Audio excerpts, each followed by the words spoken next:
ఈ వీడియో ఇప్పుడే నేను చూసిన.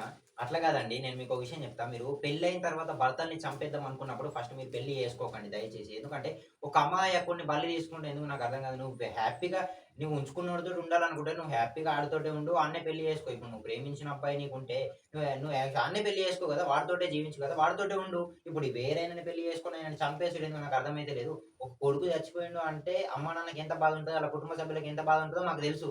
పెళ్లి చేసుకునేకెళ్ళి చంపుడు ఎందుకు నాకు అర్థమైతే లేదు.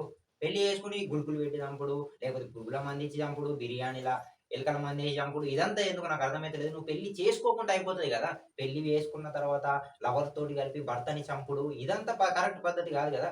నిజంగా చాలా బాధాకరమైన విషయం ఇది. ఇట్లా తయారైతున్నారు అసలు ఇండియాలో అమ్మాయిలు, ఇండియాలో ఆడోళ్ళు మొత్తం ఇట్లా తయారైతున్నారు నాకు అర్థమైతలేదు. ఏం చెప్పాలి ఇగ నాకు అర్థమైతలేదు. ఇంకో విషయం లాస్ట్‌లో ఒక మాట చెప్తున్నా. అబ్బాయిల గురించి కూడా ఒక మాట చెప్తున్నా. ఏందంటే పద్ధతిగుండే ప్రతి ఒక్కోడు పతివ్రత గాదు. ఫ్లర్ట్ చేసే ప్రతి ఒక్కోడు ఫాల్తుగాడు గాదు. గుర్తుపెట్టుకోండి. Thank you.